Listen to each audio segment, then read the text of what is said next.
Let's start with the major headline that's been sending markets and media into a tailspin last week. And obviously, that is the recent escalation in the China-US trade war on the heels of extended restrictions of rare earth metals. And now everybody is suddenly talking about the significance of rare earth metals. When I saw this headline as a commodity investor, my first thought was this outcome was baked in the cake 20 years ago. It's not necessarily news, but maybe it's news to a lot of folks. What's your take, Colonel, when you saw this recent escalation? You know, a lot of headlines are substantive, a lot aren't, right? What's your take on this one? Well, I think the problem that we have right now in the White House and in Washington in general is frustration with the unwillingness of the rest of the world to do what we tell them to do. And you have this predisposition to bully instead of recognizing the criticality of diplomacy, the value in studying a problem, talking to people about the problem, discussing solutions, proposals. There is an automatic predisposition to bully. And that's what this White House has been doing now ever since it took office. You know, you were talking about rare earths as one item, but we just were told earlier today that apparently we're not going to buy cooking oil any longer from the Chinese. And that removed about $750 billion of value from the stock market. I think there is a failure to understand that China is the world's principal market now, not the United States. Everyone wants to do business with China. That's the first thing. Second thing is that if you look at China's position, the Chinese economy depends upon American imports to a very limited degree. I think they finally studied it carefully, and less than 3% of China's economy depends upon imports from the United States. Now, I don't know what the percentage of imports from China is that we depend upon, but I know it's a lot larger than 3%. There's a failure to look at our own vulnerabilities. And there is a failure to understand that someone's refusal to align with you on all of your policies doesn't necessarily mean that these people are hostile. You know, no country can be expected to move beyond the limits of its own interests. China is no exception. Neither are we. But you've got to know what your interests are. And right now, the only interest we seem to have is in harming China, or harming Russia, or harming India, harming anyone, any particular nation state or group of states that refuses to do business with us on our terms. Well, that's a dead end. There's no future in that whatsoever. And rare earths is something that we've known about for decades. We've been dependent upon that for a very long time, not just in the Department of Defense. What have we done about it? What have we done to invest in that area to ensure that we are not solely dependent upon very few sources? We haven't done anything. And now we're angry. It's almost childish. There's no future for this. Let me ask you a second order impact of this announcement and the announcement this morning, for example, is that it's appearing that China's flexing its ability to move the U.S. market by provoking the administration, right? We've gotten used to, I think, an era of politics where the president can move the market with a tweet. This has become normal. And now, as I'm watching these new developments unfold, I'm curious about how much China's recognized their ability to do the same by provoking the administration, getting a bombastic response, and triggering a major shift in the market. I'd love your thoughts on that. And then secondly, just last question on the rare earth restrictions. You know, China came out and said the purpose of this restriction was actually to prevent our materials from being used as tools of war, right? That was the language that came out of the PBOC. I never take any political statements at face value, but what I think is very real is that a stop order on the export of rare earth metals is a stop order on the American military industrial complex. Is that true? Well, it's a stop order, not on everything, but certainly on a whole multitude of high-tech weapon systems. It's also going to have an impact on our ability to rapidly develop and field things. You know, we simply don't have access to it. I think the real purpose was pointing out, and this is something, again, that we've absolutely rejected. China is not a subordinate state. China is not a backward entity. Neither is India, neither is Russia, and for that matter, neither is Iran. And there are many other nations that we have treated for many, many years as essentially backward, secondary, unimportant. What they're demonstrating to us is that we not only live in a new multipolar world, we live in a world where we have peers. In other words, nation states that can field forces and have economies that allow them to compete effectively against us. Now, what we have to do is we have to decide whether or not we're going to live with it, find out how to accommodate it, assimilate into it, or are we going to run around and essentially threaten everyone with war who disagrees with us? This is the biggest problem that we have right now. We've demonstrated for years now that we don't have any respect for anyone who doesn't have the force to stop us. Our first inclination is to reach for military power. And we continue to assume that our military power is unique and unchallengeable. Well, it's not. It really isn't. And the Chinese and the Russians and others have bent over backwards to avoid confronting us militarily. We interpret that as weakness, Jay. It's not weakness. It's common sense. It's rationality. They live in a world where war is destructive and antithetical to business. We don't seem to have a role in that world. We seem to think when all else fails, even if all else hasn't failed, you use military power to intimidate, to beat down, to suppress. The Chinese are not going to put up with that, and neither will the Russians. So right now, I think, in answer to both of these questions, we are the problem. Provoking us is easy because we're easily provoked. We want our way. We've lived in a world for 80 years where we've had our way, where we could print as much money as we want and then pass our debt on to everybody else and tell them to like it. This is ending. This is the end of dollar dominance. And we're watching India do business with China and yuan. We're watching the Saudis do the same thing. We're watching gold vaults being set up in Riyadh, in Hong Kong by the Chinese for a gold-backed economic system. Not necessarily for one kind of currency. Maybe it'll be a basket of currencies. I don't know what the answer will be, but the point is that they have managed to build parallel institutions much faster than we thought they could. They're not yet as sophisticated as we are in our banking system, but they're getting there. And instead of fighting this and aggravating and antagonizing the situation, we ought to be figuring out how we're going to interact with it. Because I think where we're headed right now, Jay, on a macro level, is two separate, distinctive systems on the globe. One will be dominated by our financial system, even if it's limited basically to Europe and North America. I'm not even sure the Australians will join that because they're in China and they're very dependent upon the Chinese.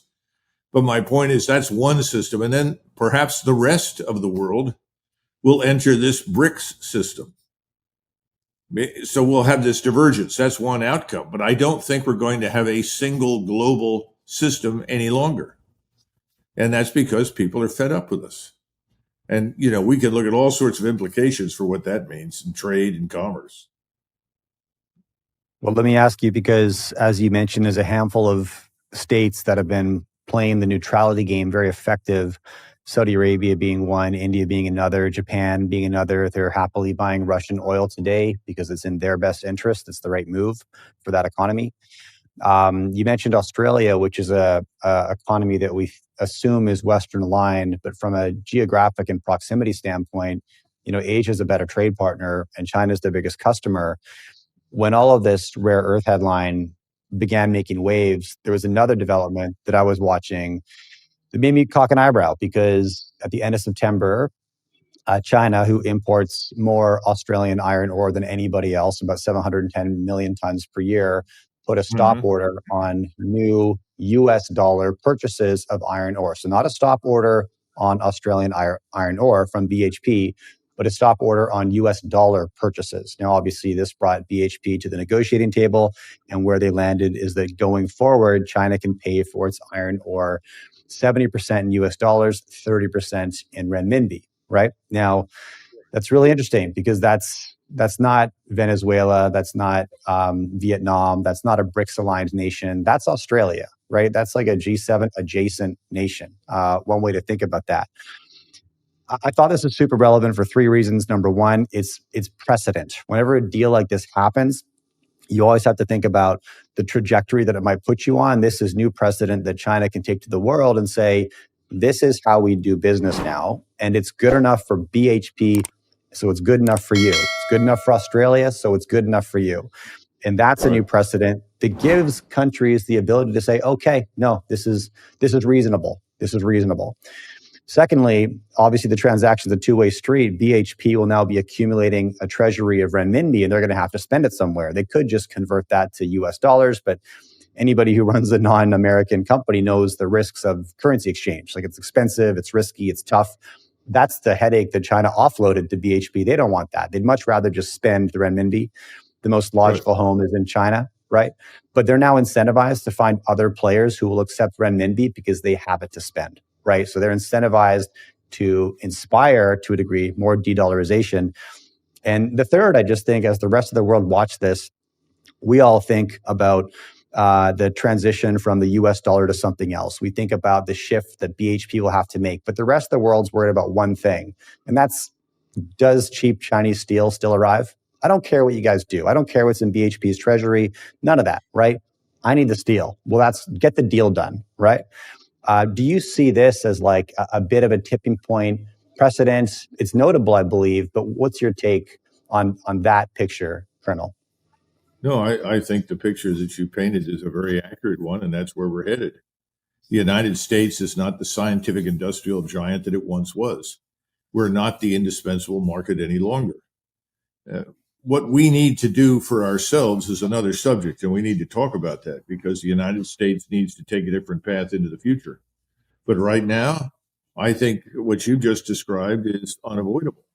Most of the people that I listen to, whether it's Nassim Taleb, who has been telling people for months now that gold is the reserve currency, not the dollar, and large numbers of other prudent financial analysts, whether it's Alistair MacLeod in London, who's very concerned about the gold exchanges, they all are pointing at the same thing. The dollar is crumbling. And most of the world is beginning to de-dollarize. And I don't think there's a great deal that we can do to stop that in the short run. I think it's going to continue. We're the ones that have effectively debased our currency. So the question is, where do we fit in? How do we fit in? What do we do in the future? That's really the question for us. The rest of the world is making up its mind exactly as you have described. And that's why I said at the very beginning, no nation can be expected to move beyond the limits of its own interests. And right now, most people's interests dictate de-dollarization. So the real question is, what do we do? And that's something that is very painful for the people in Washington. And it's not painful for the American citizenry. The American citizenry has not been consulted on any major decisions. But when Trump was elected, what he should have done was begun shedding our overseas military commitments. He should have been interested in terminating these conflicts as quickly as possible because they are a drain on our prosperity. Then he needed, instead of going into a tariff war and declaring war effectively on most of the world, I mean, it's one of the first times I think in modern history we've seen tariffs imposed on friend and foe. I mean, suddenly people that were friends of the United States that have been allies, have worked with us, are suddenly being punished with tariffs. Didn't make a lot of sense. But China should have been approached quietly, not in public, and we should have sat down with them and said, look, this dollar isn't really working very well for us. It's a problem because the Chinese have been saying very publicly, and I think very honestly, they do not want to be the world's reserve currency. And we could have sat down with them and said, well, what are the things that we need to do that we can do with you to avoid the crisis, the conflict that we see in the financial markets and the problem for the dollar? We never did that. This is back to what I was saying before. We immediately respond by threatening people with one thing or another, and ultimately it becomes military. That's a dead end. There's this thing called diplomacy. It's almost completely missing from our vocabulary. There's no willingness to sit down and negotiate. We really need to negotiate with the Chinese. Now, I don't know how ready they will be to talk to us any longer, especially with this administration. The last one was bad. In this connection, this one has turned out to be worse. So nobody sees any light at the end of the tunnel with us. So the predisposition is to say, America is patient zero. They're at the end of the hall. We've locked them in a room by themselves, so they're no longer contagious. And the rest of us are going to get on with life on planet Earth. Literally, I think that's where we're headed to some extent. And I don't think people in Washington understand it. They really live in a fantasy world where we are everything and everybody needs us and no one can contradict us. You mentioned the biggest question we need to answer is, what's the new path forward? And I agree, right? We need to take a different path into the future. And you referenced one initiative within that should be withdrawing military force from around the world. Something Yes. that I'm inclined to say the majority of American public would support. Maybe not Yes. Washington. Those are two different animals, as you and I have discussed. And I think, as to quote you, Washington has become donor-occupied territory. So maybe that's the hurdle. I would imagine that's one hurdle. Okay. Keep going. Well, let's get into that, because I have to imagine there are some rational thinkers in Washington who see things this way. And maybe it's a small group. Hopefully it's a growing group. Maybe it isn't. What's your take on that? Are there sound minds in politics to the extent that we might move this direction in one or two election cycles? I would like to think there are, but I don't.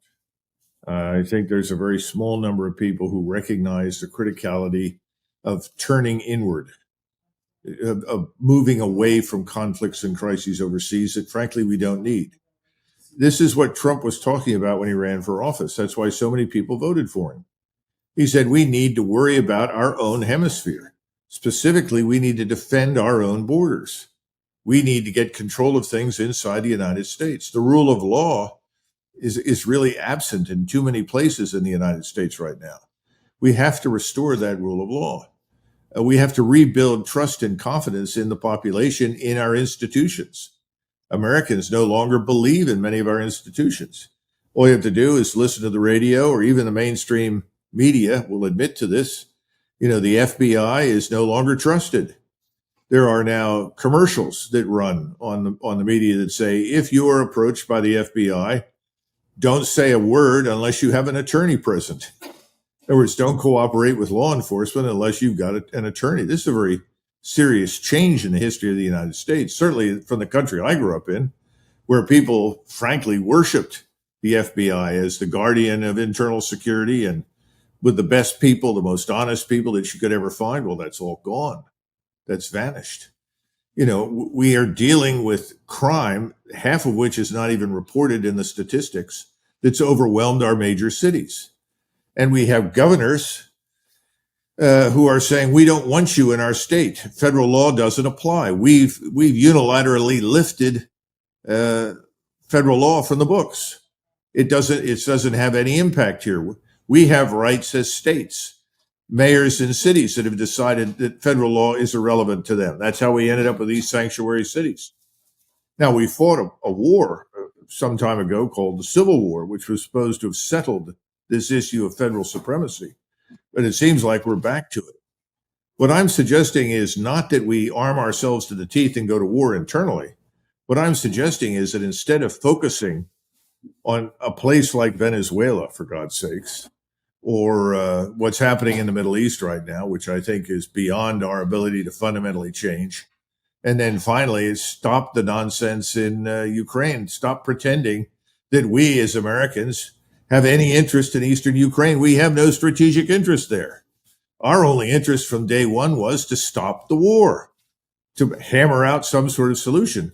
And if the puppet government is sitting in Kiev doesn't want to do that, well, then the puppet government will have to get along without our support. We haven't been willing to do that because there is this underlying assumption that we rule the world. We do not rule the world.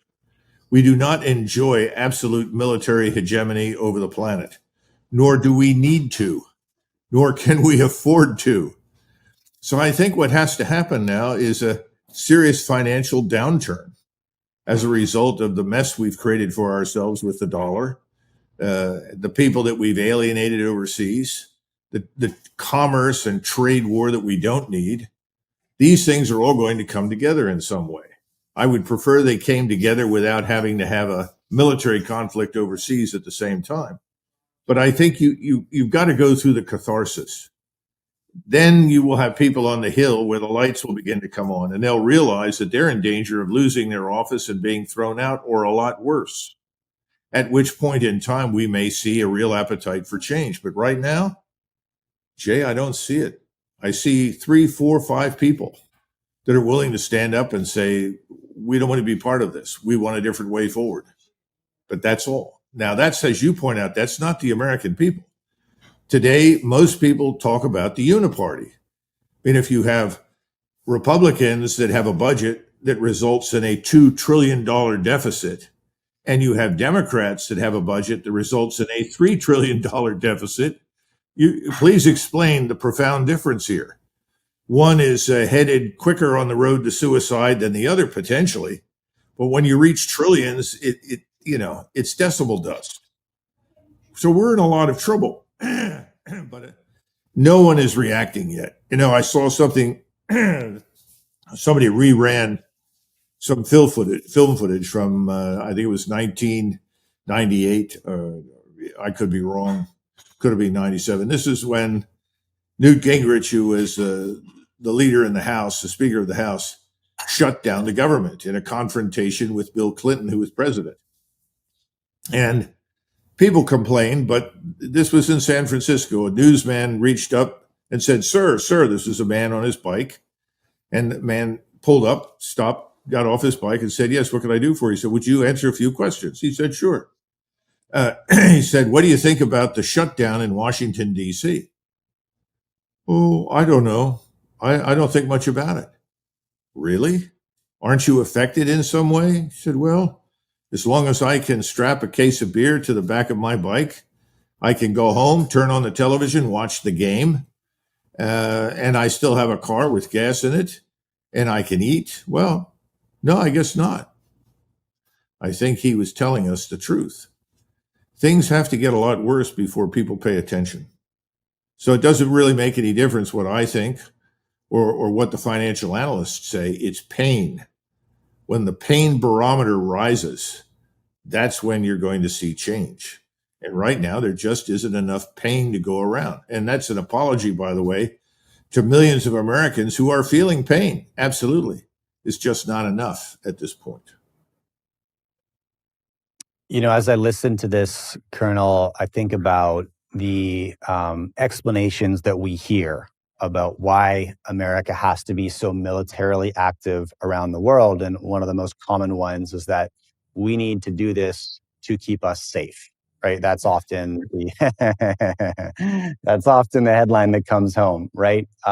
In a scenario where the United States successfully withdraws military power from around the world, it comes home to arguably the safest bunker the world has to offer. The United States, as a country, geographically, is buffered by oceans to the east, oceans to the west. The stopping power of water is very real. It's very difficult to invade a country from the sea. You've got Canada to the north, Mexico to the south. You've got agriculture, you've got energy. People would debate manufacturing, but that's available in Mexico. And so all the pieces you need are there. There is a path there. Right now, the rest of the world, I think, is more of a question mark. If you remove the global policeman, inevitably, I think you have some real politic jockeying for power in that vacuum. Right now, it's easy to point the finger at the U.S. and say they're the bad guys stirring up trouble. But if the U.S. were to exit the conversation, inevitably, I would assume we'd see power grabs attempted left, right, and center, regional fracturing, and maybe back to like a pre-1945 world of more like regional anarchy. What's your take on that? And then I want to get to the situation at home a little bit more. Well, two things. First, let me add something to what you were saying about the United States. I was looking at a chart the other day that talked about the trillions in natural wealth, in other words, mineral wealth, agriculture, all these kinds of things. And it said that Russia, in terms of its resources and mineral wealth, has some sort of quotient of 73 trillion dollar equivalents. And then it said we have 43 trillion dollar equivalents in terms of our mineral wealth in the United States. In other words, we and Russia are apart, but both of us are potentially so well equipped with natural resources that we could operate independently for a long period of time if we chose to do so. Now, Russia was postured to do that, and it learned very quickly that given our hostility to Russia and the determination we seem to have to ruin and destroy Russia as a country, they had to embark on that 100%. They had an advantage, though. You have China that I think in terms of natural resources is somewhere in the 15 trillion range. So while China has turned into this giant production machine, this amazing market, it desperately needs most of the resources that Russia has to offer. So it's a symbiotic relationship. It's a very good thing. And both sides see absolutely no value in going to war with each other under any circumstances. So I think that needs to be borne in mind. Now, when it comes to enemies and power vacuums, I would point to General Eisenhower when he was president. And when he agreed to sign on for the NATO treaty, the North Atlantic Treaty Organization in the 1950s, one of the things that he said at the time was, and I think this was 1956, he said, if this organization still exists in 10 years, then we have all failed because there's no reason why it should. Now, this is Eisenhower in the middle of the so-called Cold War, who appears to be pouring cold water all over the notion that the Soviets are hell-bent to invade Europe and conquer the world. He didn't seem to think so at the time. He said he did know the Soviet leadership. He met with them. He understood them. But he didn't buy the argument that we had to be in Europe in perpetuity to stiffen defense for the Germans, the French, and others against a possible Soviet invasion. In fact, he went even further. When Austria adopted neutrality, he told people in the White House, we ought to look at whether or not we can neutralize the rest of Eastern Europe. And his answer was, we can't afford to defend these countries. We'll never have enough military power, never enough conventional military power. So we don't want to be put into that position. It'll be much less expensive for us if Austrian-style neutrality is adopted by the Hungarians, the Poles, the Czechs, the Slovaks, and so forth. Well, we know, sadly, that didn't go anywhere. I'm not suggesting that it would have been immediately acceptable to the Soviets, but I think there was a higher probability of that thing succeeding at the time than most of us realize. Now, when you look at the rest of the world and you look at the history of the world, I hate to be blunt about this, but the most warlike peoples on the planet are Europeans. And if you look at the numbers of wars that have been fought in Europe, and then the export or exportation of wars and military power overseas, they're astonishing. Far, far more hostility and violence emanating from Europe than perhaps anywhere else on the globe. Now, I'm not saying that therefore Europeans are terrible people. I'm just pointing to a fact. If you go and do the research, there are maps out there that will go back 300 years, 500 years, 1,000 years, 2,000 years. And it's patently obvious that we have a lot more problems with war and military confrontations than anybody else on the planet. So I think the rest of the planet is remarkably pacific. In other words, I would not expect the Chinese to suddenly develop an appetite for intervening or invading Southeast Asia. Don't see it. This business of Taiwan, I think, has been grossly exaggerated out of all proportion to reality. The Chinese have always been concerned, well, I shouldn't say always, but certainly since the Second World War, with the possibility that Taiwan could be converted into another unsinkable aircraft carrier instead of for the Imperial Japanese Armed Forces, for the United States and its allies. That we would put missiles on Taiwan that would threaten the Chinese homeland, the Chinese mainland. The idea that the Chinese want desperately to go to war with Taiwan doesn't make a lot of sense, especially when you look at both the Taiwanese, the Chinese in particular. Both of them will tell you that their model for Chinese business, commerce, and society is Singapore. Both of them really want to live in some form of Singapore. Now, I would not, frankly, as a Westerner, be terribly happy living in Singapore, but I can appreciate that Chinese are different from us. There are people all over the world that are different from us. We are not the approved solution for the rest of the world. What we do is fine, and what we have is good in most cases.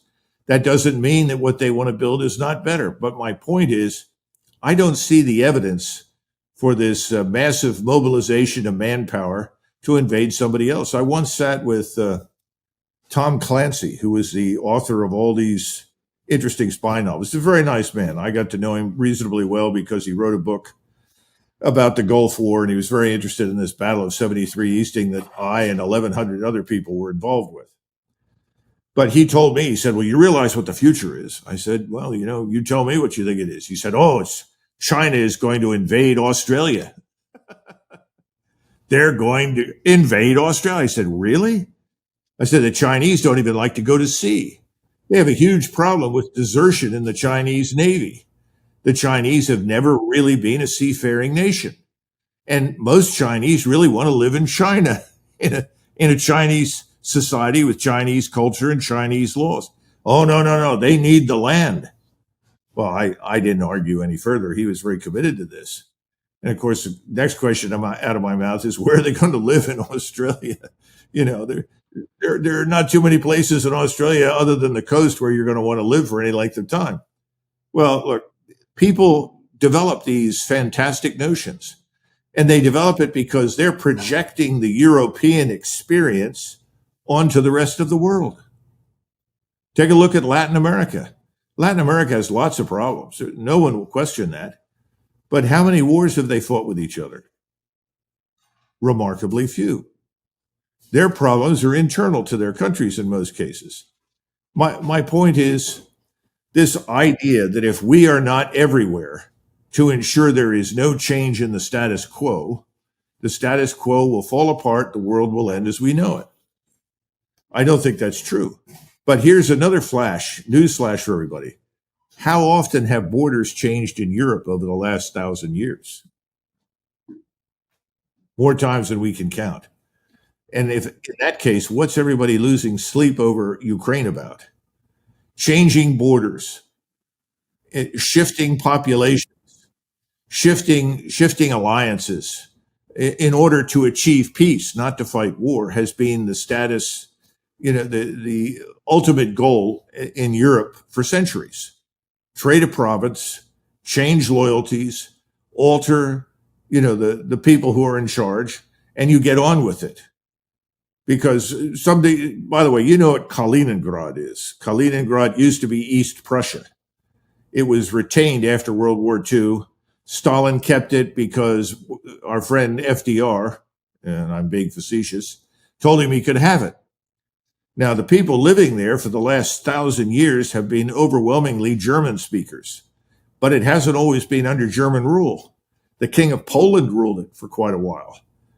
So it's only had pure German rule for about 600. My point is that now people are upset over Kaliningrad because an American general said, well, we can take it over in a couple of days or something, which I think is nonsense. It's sovereign national territory right now, as far as Russia is concerned. But that has seen many, many governments come and go. Borders there have changed repeatedly. We're going to see that in the future. We have to live in the real world and accommodate each other. Just as we need to accommodate each other in trade and commerce, we need to accommodate each other politically and militarily.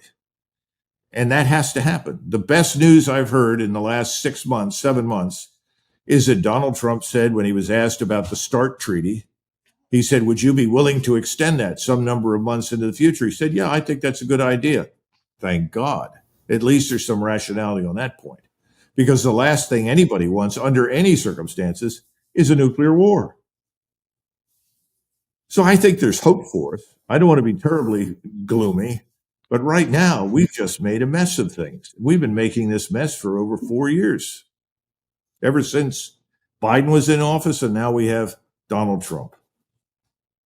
Let me ask you. I want to dig into the concept of neutrality, which you mentioned, and that we covered actually on my stage. Yourself and Pascal Lota, a geopolitical analyst from Kyoto. Both of you are coming back to my conference in January in Vancouver, so very excited about that to revisit some of these topics. But before I get to that, you said something else. I'm just curious about. You referenced the frequency of war on the European continent. It doesn't matter how far back you go, the written history of Europe is just rife with shifting borders, control. It descends into chaos and war on a very consistent basis. That continent does. And as a North American, I could say, well, that's because there's so many small countries and cultures sharing one continent. The reason this doesn't happen in North America is because we've ended up in a place, anyways, where from coast to coast there's unity. But as you pointed out, that's not the case in South America. Yet it doesn't have, as far as I understand, the same history of consistently descending into war and shifting borders. Why is that, Colonel? First, we have these alliance systems that people thought would guarantee collective security. Join the alliance, everybody promises to go to war at the same time against whoever threatens the collective. This was a catastrophe in 1914. It created essentially automatic triggers for intercontinental war. That was a big mistake. In other words, the original idea that Bismarck had was that Austria and Prussia, Germany, and ultimately Russia would all have an agreement in place that said, if the Russians decide to go to war with Austria, Germany will stay out of it. If Austria goes to war with Russia, Germany will stay out of it. If Russia fights with Germany, Austria will stay out of it. In other words, to limit the damage. Instead, that became a hard, fast alliance structure. So that as soon as someone was attacked on the west or on the east, everybody automatically went to war. This is catastrophic. It's the last thing we need. And that's why the Russians are looking at this insistence that Ukraine become part of a NATO alliance as a very dangerous thing, because they don't want to be put in a position of facing NATO in a war unnecessarily. This is the problem with NATO expansion that has caused this war to occur. I think we're much better off if we live in a world where we view people as limited liability partners. In other words, you and we and the Russians agree that we have a joint interest in doing something somewhere in the world, and we'll cooperate for that purpose. But that's it. We're not blood brothers for life, and it's not necessary that we be blood brothers for life. The same thing with the French or the Italians or the Germans. That's one thing. Secondly, you have to go back to World War I and understand that the real problem with the First World War was our intervention into it. Had we stayed out of it, that war would have exhausted itself. The British and the French would not have been victorious, but the Germans and the Austrians would not necessarily have been triumphal or triumphant. In other words, had we stayed out of it instead of meddling in it, I think it could have solved many of the problems on its own, but we meddled. We distorted the outcome, and that was very obvious with the Versailles Treaty. You were talking about all these little nations. You know, Austria-Hungary was not a bad solution for Central East Europe, contrary to popular belief. Neither Imperial Germany nor Austria were necessarily evil states, far from it. And there had been a concerted, deliberate effort for centuries to create a confederation of states under the leadership of the Habsburg crown. It actually worked pretty well. You know, when the Austrians wanted to go to war with the Serbs, the Hungarians resisted for 2 weeks. I'm sorry, the Hungarians didn't say, no, we're not going. Because if they'd done that, it would have been very difficult for Austria to go to war. But ultimately, promises were made, deals were cut, and they said, all right, grudgingly. But my point is that there are ways to deal with this multitude of different people. And I understand your argument, and I agree with you. For our purposes, speaking one language from Atlantic to Pacific, one set of laws is an enormous advantage. But imposing that on Europe has turned out to be pretty much of a dead end. Everybody who's tried it has failed. So I don't think that's the answer, but I think you could still have confederations of people, and that might be helpful. I mean, the Czechs, the Slovaks, the Hungarians, the Slovenes, the Croats, all these little groups of people are tribal groupings that became nations. They now have histories, they have literature, language, all of those things, and they have produced great minds. That's not going to go away. It doesn't need to. But you need a different framework. And the problem with the EU is that someone tried to turn the EU into the Holy Roman Empire of the German nation. It didn't work because the EU wants to meddle with everybody's affairs, everybody's laws. You could live in the old Holy Roman Empire and from Denmark all the way down to central Italy, and you may never know who's really in charge in Vienna because your laws, your way of life are untouched. You're not imposed on, if you will. We have to become more tolerant. I think the Europeans can do that. I've got complete confidence in their ability to do that. But they're not going to get there with this thing called the EU. So I think that will go away. And we may see other regional groupings emerge. But what we don't want to do as Americans is stay there any longer. We have distorted the natural dynamics of the continent. Wherever we do, we have that impact. You go into the Middle East, you stay for any length of time, you distort the regional dynamics. And what happens when you leave? Things inevitably return to the way they were because there is a cultural mean on a regional level. If you want to know what Iraq is going to look like in 50 years, look at Iran, look at Syria, which is not really a country anymore, or Saudi Arabia. It'll be some version of it. Do you understand what I'm saying? We need to come to terms with the reality that these things are deeply embedded in people. Let's recognize it, let's live with it, and stop trying to erase it. But all these regime change operations are bound up with this notion that we're going to globalize everything. We're going to make everybody the same. In my judgment, it's produced catastrophe after catastrophe. And we Americans need to get out of that business. I'm sorry for being so long-winded. No, not at all, Colonel. I really appreciated this, and I was sort of struck by the irony that the European alliances that have been built with the intention to protect from or prevent war are often the cause of it. And you mentioned Nassim Taleb earlier. He has this great phrase he uses in a couple of his books called iatrogenics, right, which describes medical intervention being worse than the disease itself, right? Yeah, that's The right. cure is worse than the disease, which is it's the exact same principle right here, right? It's intervention policy causes these rifts and tensions to escalate, proxy wars to extend in length unnecessarily, all of this stuff. Okay, one last question on the One thing, if I could say one thing, though, we have to keep please. in mind that unfortunately there are people in the West. They're a minority, but nevertheless, they are there. They are in the banking system. They are in the corporate sector who have enriched themselves as a result of these interventions.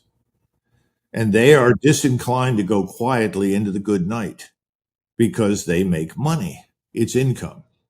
That means that internally in the United States, we have to change something that nobody wants to disrupt. It's called the money flow. In other words, we have to not incentivize war.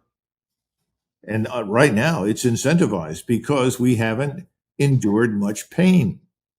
And as long as the average American is not in pain, what difference does it make what they do in Washington? Who cares what happens overseas? That's somebody else's problem. War has become something that happens in other people's nations, not in ours, not on our soil. And this is my fear right now with Venezuela. There is no debate going on right now on Capitol Hill about why are we interested in intervening in Venezuela. People say, well, the drug cartels. Well, the drug cartels are in Mexico. They're a lot closer and a lot more dangerous and have a lot more control there, as well as in Colombia. And then people will say, well, what about all that oil and gas?